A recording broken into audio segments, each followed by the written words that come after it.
You've just been asked for a favor. Your schedule is already overflowing, your energy is depleted, and every cell in your body is screaming no. But then, the moment comes to speak, and instead of a boundary, a yes slips out. You immediately feel a pit in your stomach, a mix of resentment and exhaustion. If this sounds familiar, you aren't just being nice.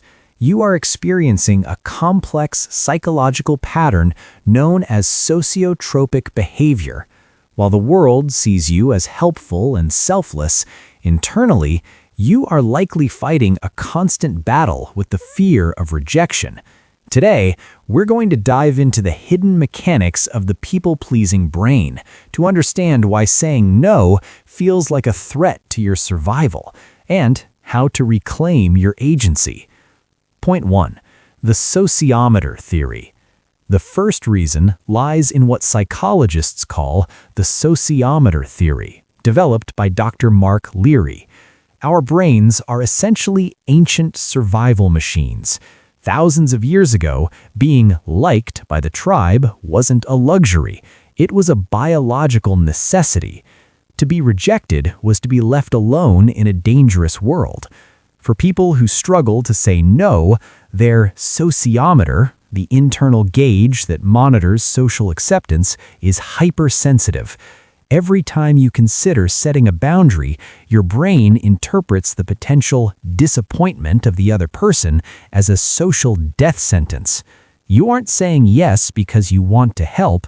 You're saying yes because your amygdala is convinced that a no will result in total isolation.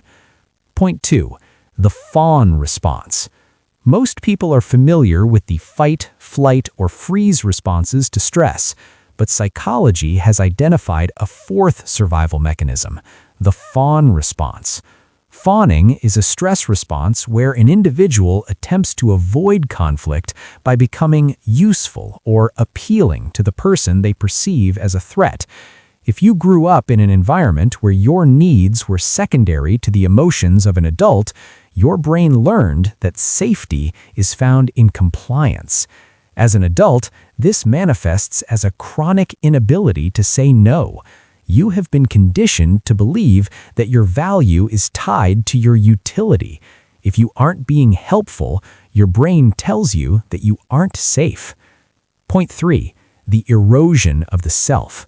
There is a high psychological cost to this behavior, often resulting in cognitive dissonance. This happens when your outward actions, saying yes, are in direct conflict with your internal values and needs. Every time you say yes to someone else when you want to say no, you're essentially saying no to yourself.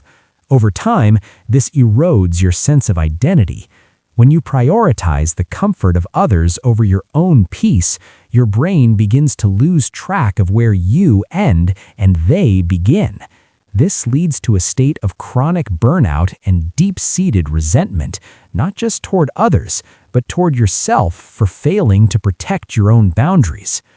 The reframing. Conclusion. Reclaiming your peace requires a fundamental shift in perspective.